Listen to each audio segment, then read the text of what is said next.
ပင်လယ်စာကြိုက်တဲ့သူတွေဆိုရင်ဒီဈေးလေးတွေကိုသဘောကျမယ်လို့ထင်ပါတယ်။ဘန်ကောက်နားမှာပဲ Seafood Paradise လို့တင်စားရတဲ့ Pacnan နဲ့ Smoked Prawn ဈေးတွေမှာပင်လယ်စာတွေအရန်စုံနေဈေးလေးတက်နေလို့နာမည်ကြီးရပေါ့နော်။ဘန်ကောက်တက်တောင်ပိုတက်နိုင်မလားပေါ့နော်။တကယ်ပဲစုံရလားဆိုတာကိုတော့ Smith နဲ့တူသွားကြည့်ကြမယ်နော်။ငမန်းနေကြည့်ရော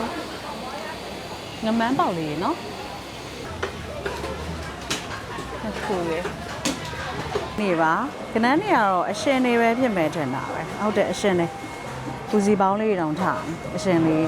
ဒီမှာကင်းမွန်ကင်းတာလေးတွေကိုတစ်ခါတည်းစားသွားလို့ရတယ်ဥတွေရောပဲဟိုကဥတွေit's okay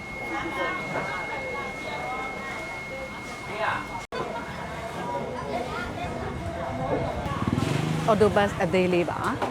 စမတ်တို့ရခိုင်မှာဆိုလို့ရှိရင်တော့ငညို့လို့ခေါ်တယ်ငကွင်းရှက်ပေါ့နော်ငစုပ်လောက်စားတော့ပါဆိုအရင်စားလောက်ကောင်းပါတယ်ခဏန်းပြရယ်6စုံရောင်းနေဆိုင်ပါရှင်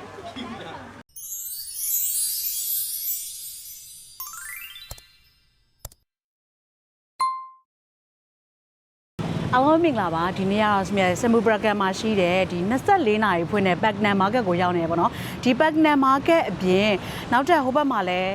စမူပကန်ဆိုပြီးတော့ market လေးရှိသေးတယ်ပေါ့နော်အဲ့ဒါကိုလည်းဒီနေ့တစ်ခါလေးဆက်သွားမယ် Pacnan Market ကကြတော့လေ24နာရီဖွင့်ပြီးတော့ပင်လယ်စာတွေနဲ့ပတ်သက်လို့ရှိရင်စုံတယ်ပေါ့နော်ပြီးတော့လို့ရှိရင်ဈေးလဲသက်သာတယ်လို့လည်းကြားတယ်ပေါ့နော်စမက်ကတော့တစ်ခါမှမရဘူးသေးဘူးဆိုတော့စမက်နဲ့တူလိုက်ကြည့်ပြပါဦးရှင်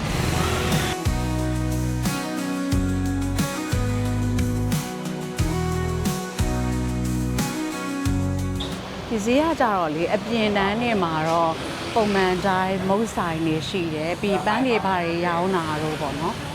အဲ့လိုမျိုးဒါကတော့ဖျားစင်မီးတိုင်းတွေပန်းတွေအဲ့လိုမျိုးလေးတော့ရှိတယ်ပေါ့နော်ဒီမှာဆိုလို့ရှိရင်တော့ကုံချောက်ပစ္စည်းဆိုင်တွေရှိတယ်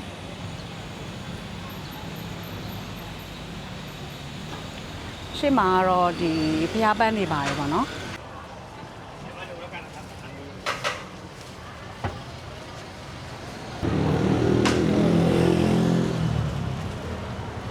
ဟုတ်တယ်မှာဆိုကြာပန်းလေးကြာပန်းလေးရှိတယ်။ဒီစီပန်းလေးတွေထားလိုက်ပါ။ဒီမဲ့တို့ဒီကနေပြီးတော့ဆက်ပြီးတော့သွားကြည့်မယ်ပေါ့နော်။ဒီမှာတော့အသီးရွက်တွေပါတယ်ကုန်ကြောက်ပစ္စည်းတွေရောင်းတဲ့တန်းလေးဆိုင်လေးရှိရပေါ့နော်။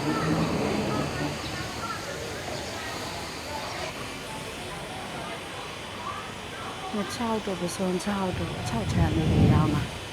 90 50ဆိုတော့မစိုးပါဒါတော့ပင်လယ်စာတွေဘာတွေအသေးရွက်တွေရောအစုံပဲရောင်းတဲ့အတန်းပေါ့နော်ဈေးလေးဘယ်လောက်ရှိလဲဆိုတော့တစ်ချက်လောက်ဝင်ကြည့်ကြည့်မယ်ဒါတော့ပစုံအရှင်လေးပေါ့နော်280ဆို 1kg ကို280ဖြစ်မှာထင်တယ်ပစုံအရှင်320နည်းနည်းပစုံဒီကျိုးပစုံကြီးကြီးလေးဆို320ပေါ့နော်260 220ကင်းမလေးလည်းတော်တော်လေးတော့လက်တယ်ပေါ့နော်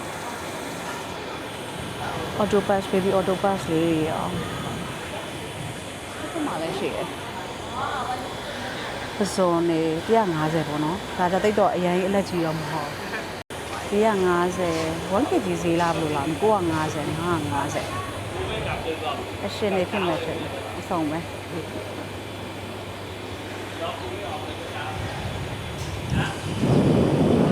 ဟောရှင်နေဘုန်းတော်ဆိုတော့ရှင်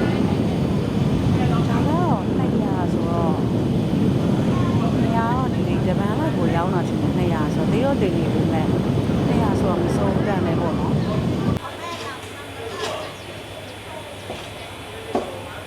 ဆဲကြိုက်တယ်ငါလေးကင်းမွန်နေ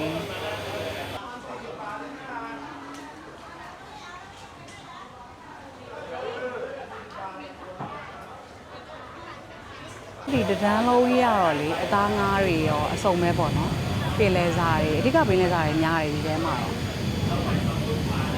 ဒီမှာလေး200ဆိုတော့တပန်းလုံးမှာ200ပဲရှိတယ်ဟောအသေးတော့အသေးပဲ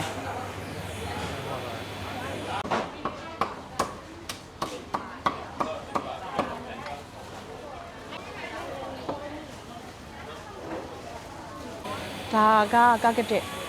က180 160ဒီရတော့မစိုးပါဘူးဆောင်းကားလေးတွေရောနှစ်ခုရေ9 ပေါင်လည်းမိသွားပြီ နှစ်ခုအရှင်တွေကတော့ဒီအောက်မှာရှိရပေါ့နော်အော်ဒါဆင်းနေကောင်းနေရောပဲတခါရဲဒါ white star တွေတခါရဲ seafood sauce နဲ့စားဝလို့ရတယ်ပေါ့နော်အကုန်လုံးလုပ်ပေးထားတယ်နောက်မှဆိုလို့ရှိရင် sauce တွေလည်းပါတယ်အရွက်တွေပေါ့နော်ဒီမှာဆိုရင် white star တွေအကြီးတွေပဲ150ဆိုဈေးတော့မစိုးဘူးပေါ့နော်ตังค์ให้นี่เลยนะ1,900ဒါသွေးကုန်းတွေ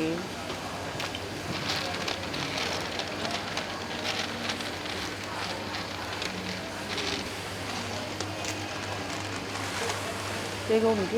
180ဒီမှာလည်းပင်လယ်စာ sauce တွေရှိ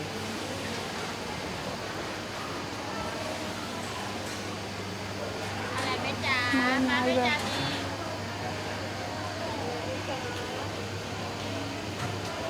ပြရဝမ်းသာပါရဲ့ဟာဒီမှာကင်းမွန်တော့အဲ့လိုမျိုးရေပွဲတွေပိုင်းနဲ့ပတ်သက်ရင်တော်တော်လေးစုံတယ်နော်အများကြီးပဲကိုလိုချင်တဲ့အစိတ်ပိုင်းနဲ့အကုန်ရတယ်အမှာဆိုတစ်လုံးလုံးပေါ့ white star ဒါပါ autobus တွေဟိုမှာအကြီးတွေလည်းရှိရဟိုဘက်မှာဆိုလို့ရှိရင်ပို့ပြီးတော့ကြီးဒီမှာတော့ပဇွန်နဲ့စုံမဲနော်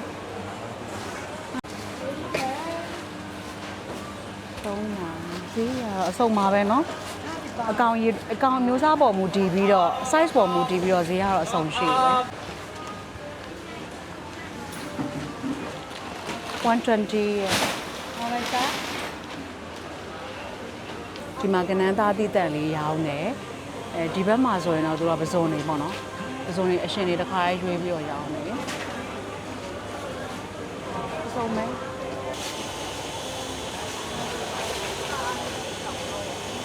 ဒါတော့ဂုံတို့ဘာတွေရဲ့အသားတွေပေါ့နော်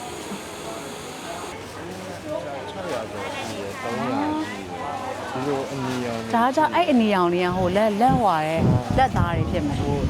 နန်းသားဆုံးတော့ဆုံးတယ်အများကြီးပဲနော် နဲမနဲ နန်းသားက normally expensive ဒါကတော့ဟိုဟာလေးတွေပေါ့ရေကူတွေတစ်ထုပ်ကိုမှ80ပဲရှိဆုံးမယ်ဟိုဘက်မှာဆိုလို့ရှိရင်ကနန်းလေးတွေသူတို့အထောင်းနဲ့ထည့်တဲ့ကနန်းမျိုးလေးရှိရပေါ့နော်ငမန်းနေကြည့်ရောငမန်းပေါက်လေးနော်ငမန်းပေါက်လေးရှိရယ်ငမန်းကတော့ကြိုက်တဲ့လူလည်းကြိုက်ကြတယ်သူတော့လေဒါတော့ရေခူလေးရေငန်းပစုံနေပါပဲတော်တော်လက်ဆက်တယ်ပေါ့နော်320 280ပြန်ဝယ်သွားအောင်ဒီဘက်မှာ Backnam Market ဆိုလို့ရှိရင်ဒီလမ်းလေးပဲချပြီးတော့ဟိုဘက်မှာဆိုလို့ရှိရင်စမူပကံ Market ရှိတယ်ပေါ့နော်အဲ့ဒီမှာဆိုလို့ရှိရင်လည်းပင်လယ်စာတွေကအစုံပဲရှိတယ်အဲ့ကိုသွားကြည့်ပါမယ်စမက်ကဝယ်ချင်တာတွေကတော့အများကြီးရှိတယ်ဒါပေမဲ့ပတ်ကြည့်ပြီးတော့မှပဲစမက်ဘာဝယ်ရမလဲဆိုတာလေးကိုဆုံးဖြတ်ပြီးတော့မှဝယ်ပဲပေါ့နော်ပြန်ရင်တော့စမက်ရထားနဲ့ပဲပြန်လို့ရမလားဒါမှမဟုတ်ရင်ကားနဲ့ပဲပြန်ရမလားတော့မသိပါဘူးလိုက်ခဲ့ပေးပါအောင်ရှင်အရင်ဆုံးတော့ဒီဘက်အပြင်တန်းမှာဘာလေးရှိလဲဈေးဘယ်လောက်လဲဆိုတာအရင်ဆုံးဝင်ကြည့်မယ်ပေါ့နော်။သွေးကုန်းလေးရှိတယ်။ဒါဂုံးစိမ့်လို့ခေါ်မှထင်တယ်။ကမာလို့ခေါ်တာ။ဒီကုန်းလေးကပိုကြီးရယ်။30ဆို1 kg လားအဲဒါဘယ်လိုရောင်းလဲတော့မသိဘူး။ဒါလည်းသွေးကုန်းတွေတော်တော်လေးတော့များရယ်ပေါ့နော်။ဒါကပဇွန်နေ။နားအနီလေးငါးတွေကတော့တော်တော်လေးတော့စုံတယ်မျိုးစားလေး။ဒီငါးလေးရအစုံနဲ့ဒီငါးလည်းတည်ရနေမယ်တော့ဒေတာမသိတော့ဘူး။ဒီမှာဆိုငမုတ်တို့ဘာတို့ပေါ့နော်။ target တွေဒီပဇွန်နဲ့ပဇွန်ကတော့တော်တော်လေးတော့ပေါ်ပါတယ်။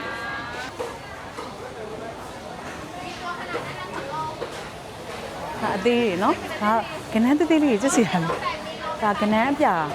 အကောင်သေးလေးတွေပေါ့နော်။140အကောင်သေးလေးဒါဘာလို့စားကြလဲမသိဘူး။ဟိုမှာလည်းသေးလေးဟိုမှာလည်းအများကြီးပဲသေးလေးဒါကတော့ကာကက်တက်တယ်ပေါ့နော်ကာကက်တက်တော့ဟိုဘက်မှာတော့ကြောက်ငါးတို့ဘာတို့ပေါ့နော်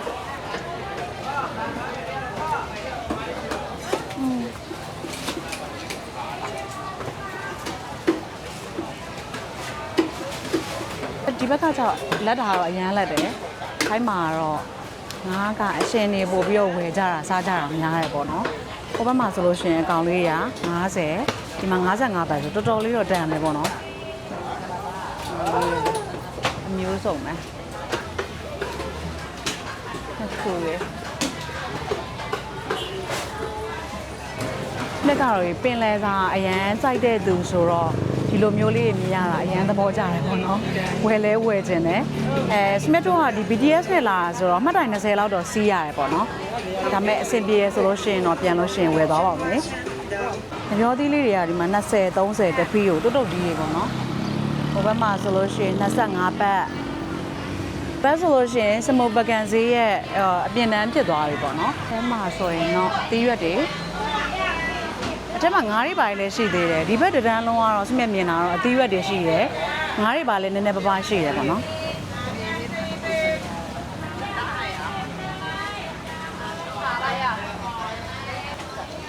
ဒီမှာဆိုရင်တော့အသားတွေရောင်းပါတယ်ဝတ်သားကိုဦးတွေရောကလီစာတွေရောအစိတ်ပိုင်းနဲ့အများကြီးရှိတယ်အများကြီးပဲပေါ့နော်ဒီတန်းလုံးကလည်းပင်လယ်စာတွေပဲဒီငါကတော့ပေါ်တယ်ပေါ့နော်ဒီငါကတော့နေရာတိုင်းမှာပေါ်ပါတယ်ဒါကဆိုရင်ဝတ်သားတို့ဝတ်ဥတို့ကလီစာတွေတခြားကြောက်ကက်တို့ဘာတို့ပင်ချက်သားတို့ဥတို့ပေါ့နော်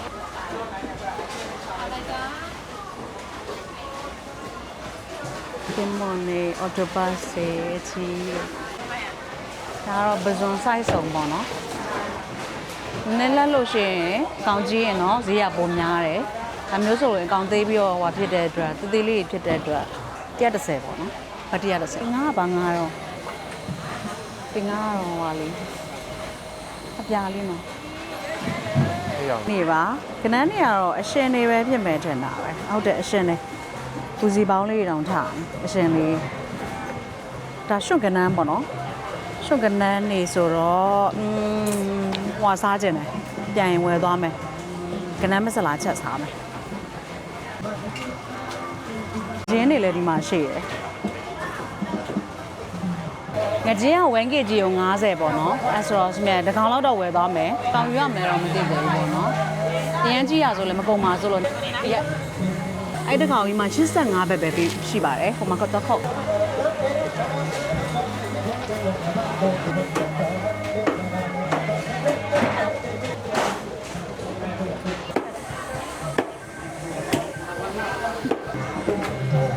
ဈေးထဲရောက်ပြီဆိုလို့ရှိရင်အရန်ပျော်တာဒါပေမဲ့အရန်တော့မဝယ်ရဲဘူးဒီတရက်နေ့အတွင်းမှာ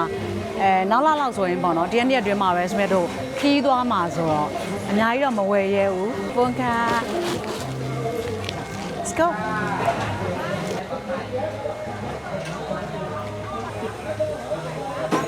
ဒိုးတွေထုတ်ပြီးတော့နှီးပြီးတော့ပြန်ရောင်းမယ်ထင်တယ်ဆယ်မိုးကအရင်ပြည့်ရစရာမရှိဒါလည်းပင်လယ်စာဆိုင်အကြီးပဲအဓိကတော့သူကတွေ့တာကတော့ဟိုပါလေကင်းမုံတွေပါတယ်ပေါ့နော် baby auto bus တွေပါတယ်အဓိကရောင်းတာတွေ့တယ်စုံတော့တော်တော်စုံတယ်အများကြီးပဲ baby auto bus လေးဆို240 1kg ဒါကတော့ရေပွဲလက်တံလေးပေါ့နော်ဒါလည်း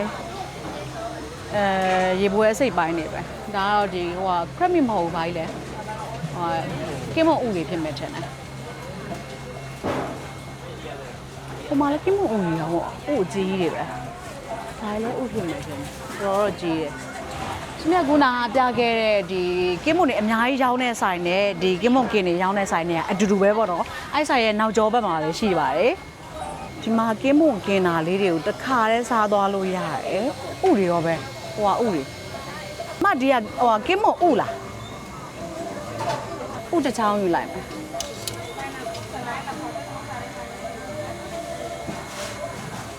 ကင်းမုံဥတွေတော်တော်ကြီးတယ်ဒါကြတာစားမယ်နော်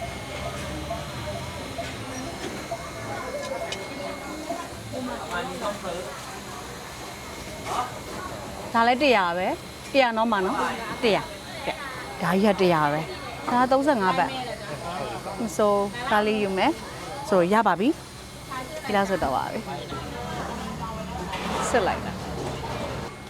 က King Square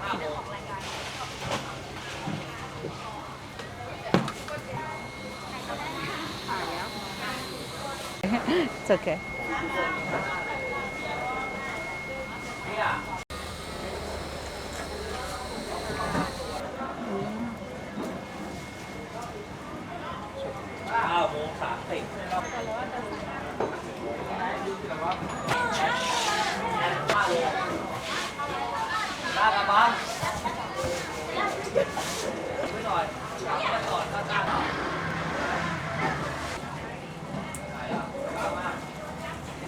ဟုတ်ကဲ့ဟုတ်ကဲ့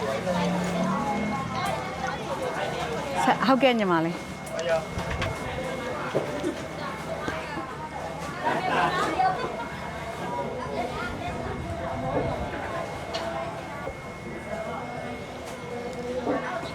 ကျေးဇူးတင်ပါတယ်။မြဲအကင်မာထားလေးတွေကတော့ရပါပြီ။ဒီဟာနှစ်ခုပေါ့နော်။နှစ်ဘူးအကုန်အားလုံးပေါင်းအောင်မှ240ဘတ်ပဲရှိပါတယ်ရှင်။ဘန်ကောက်မှာဆိုလို့ရှိရင်ဥတွေပါတဲ့တစ်ကောင်လုံးကို250လောက်တော့ရှိတယ်ပေါ့နော်။အဲ့ဒါကတော့နာမည်ကြီးဆိုင်ပေါ့နော်။ဒါကတော့ baby autobus လေးရယ်ပြီးတော့ရင်ဒါကတော့ကင်းမွန်ဥကင်းမွန်ဥပေါ့နော်။အဲ့လိုပဲပြောမှာပေါ့။ဥကကြီးတယ်။ဒါရင်စားမယ်။ဒီကသူတို့မကြီး sauce ရယ်အဆက်ရယ်ကိုရောထားတာပေါ့နော်။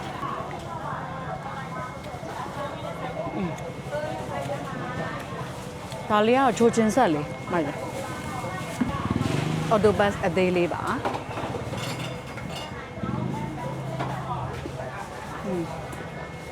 baby autobus လေးအရင်က sauce လေးကောင်း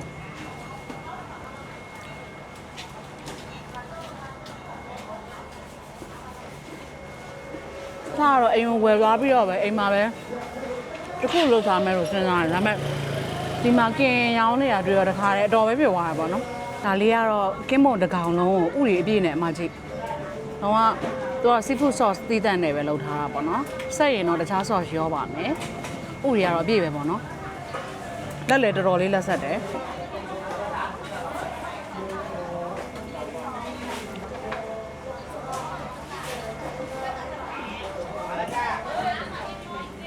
ဒါပူကြိုက်တယ်ကိုယ်ဆက်လိုက်တယ်လို့ဆိုတော့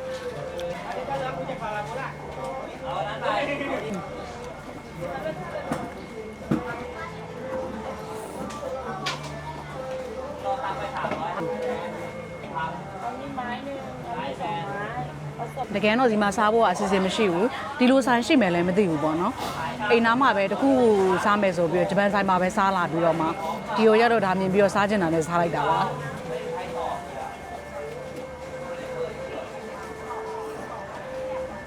ဥတွေအများကြီးမှအများကြီးပဲကြည့်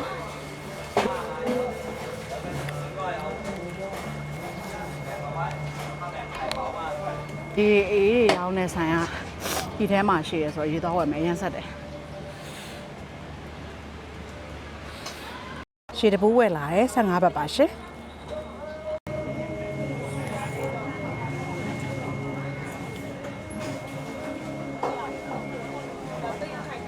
မြတ်မျိုးသားကတော့သူကမကြီးနစ်နဲ့ဒီ Thai sauce ဒီပါလေ seafood sauce နဲ့ရောထားတဲ့ဟာကိုပိုကြိုက်တယ်စမြတ်ကတော့ဒီဟာလေးကို seafood sauce တည်တဲ့အောင်ပို့ပြီးတော့ကြိုက်ပါတယ်ကင်းမွန်ကင်လေးကအရန်စားလို့ကောင်းပါတယ်ဆက်ဆက်လေးနဲ့ပေါ့နော်မွမွေးလေးနဲ့အရန်ကောင်းပါတယ်တကယ်လို့ဒီဈေးကိုရောက်လို့ဒီဆိုင်မှာစားမယ်ဆိုလို့ရှိရင်မနက်4 နာရီကနေပြီးတော့ညနေ4 နာရီထိဖွင့်ပါတယ်စမြတ်တော့ရှေ့ဆက်ပြီးတော့သွားကြည့်မယ်ပေါ့နော်ဟိုဘက်တစ်လျှောက်လုံးမှာတော့ရှိသေးတယ်ပေါ့နော်ဒီဆိုင်နေဆိုလို့ရှိရင်နည်းသိမ်းထားတာဖြစ်မယ်ထင်တယ်မခင်းသေးတာလည်းဖြစ်မယ်ပေါ့နော်စမြတ်တို့ရခိုင်မှာဆိုလို့ရှိရင်တော့ငညို့လို့ခေါ်တယ်ငကွင်းရှက်ပေါ့နော်ငစုပ်လောက်စားတော့ဘာလို့ဆိုအရန်စားလို့ကောင်းပါတယ်စုံမဲငါရရတော့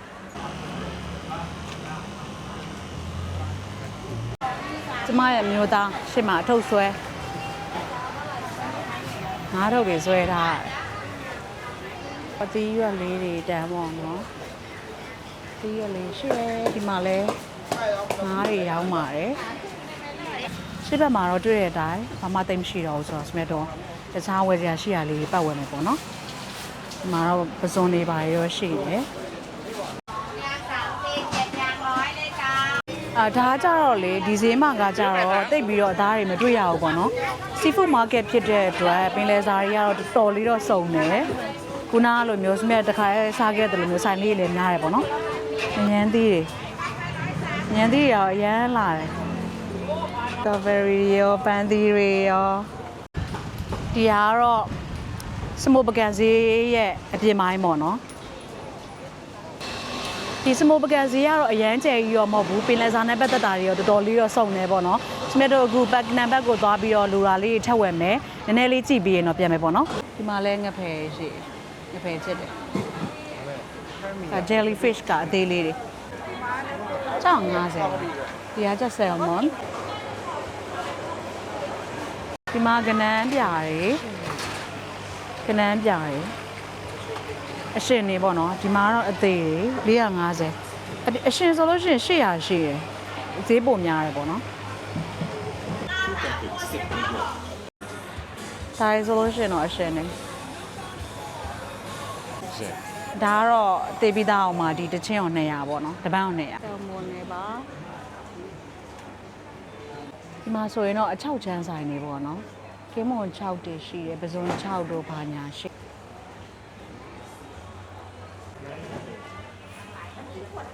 ဟုတ်တာ9-6ကိုမှနှမ်းနေပါရဲ့နဲ့လှုပ်ထားတာနော်ရေကူ6တေအဲ့လိုမျိုး6တေစုံတော့စုံမှာအများကြီးပဲဒါတော့ပဇွန်6လေးပဇွန်6ကိုမှမျိုးစုံရှိမာကင်းမွန်6တေဒီင6တေပါရောင်းတဲ့ဆိုင်လေးကတော့မနေ့6ကနေပြီးတော့ညနေ8နာရီထိဖွင့်ပါတယ်ရှင်6စုံရောင်းတဲ့ဆိုင်ပါရှင်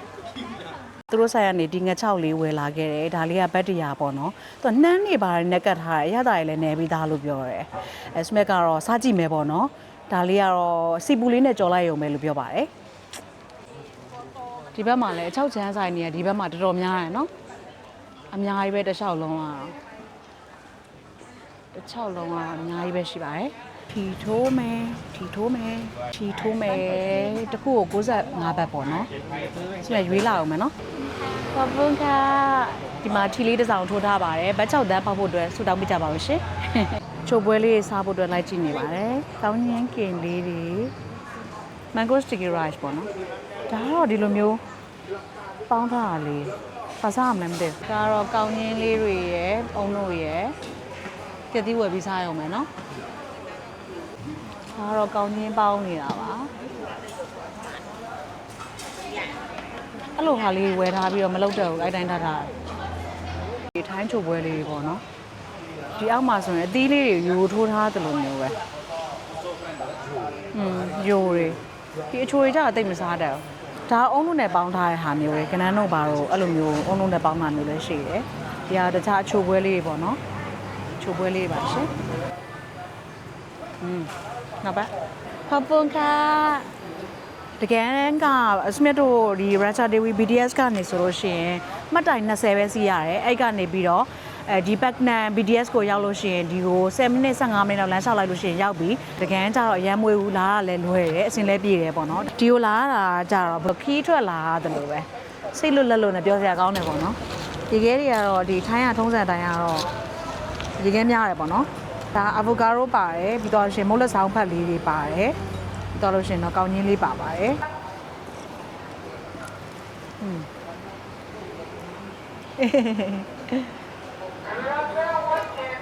ဟုတ်ပါရမ်းမချိုးစစ်စစ်လေးဒါလေးကတကယ်တော့ထောပတ်သီးမဟုတ်ဘူးပေါ့နော်တခမသီးလားတခမွေးသီးလားအဲ့အသီးပါအရန်တော့မကြိုက်ဘူးဒါပေမဲ့ဒီအရေးလေးအရန်တောက်လို့ကောင်းတယ်ရင်ရေးတယ်ပေါ့နော်ဒီစီလေးလာပြောကောင်းတယ်ပေါ့နော်ဒီထဲမှာဆိုလို့ရှိရင်တော့မြန်မာဝန်ထမ်းလေးလည်းရှိရဲပြီးတော့လို့ရှိရင်ဒီမှာရှိတဲ့တော်များဇင်အောင်တဲ့လူတော်များဖော်လဲဖော်ယူရဲပေါ့နော်အဲ့လိုဈေးဝယ်ရလည်းအဆင်ပြေပါတယ်ဘန်ကောက်နဲ့မွေးရလည်းကောင်းတယ်ပေါ့နော်အခုကစမြဝယ်စရာရှိရလေးလည်းဝယ်ပြီးသွားပြီရှောက်လဲကြည့်ပြီးသွားပြီဆိုတော့ပြန်มาတော့မယ်ဒီလိုလာမယ်ဆိုလို့ရှိရင် BTS အစိမ်းလိုင်း Paknan BTS station ကနေပြီးတော့ဆင်းပြီးလို့ရှိရင် exit 6ကနေပြီးတော့ထွက်ပြီးလို့ရှိရင်တော့လမ်းလျှောက်ရင်7မိနစ်15မိနစ်လောက်ပဲရှောက်ရတယ်ပေါ့နော် Paknan market ကကျတော့24နာရီဖွင့်နေပေါ့နော်ဒါပေမဲ့တချို့ဆိုင်တွေကတော့ပိတ်တယ်လို့တော့သိရပါတယ်ဒီညနေပိုင်းလာလို့ရှိရင်တော့ပို့ပြီးတော့ပင်လယ်စာတွေပို့ဆောင်တယ်လို့တော့ပြောကြရတယ်ပေါ့နော်အဲ့ဆိုတော့လာကြည့်ပါလို့ပြောချင်ပါတယ်အားလုံးပဲစုံကြည့်ပေးတဲ့ကျေးဇူးများတင်ပါတယ်နောက်ဗီဒီယိုလေးမှာပြန်တွေ့ပါမယ်တတား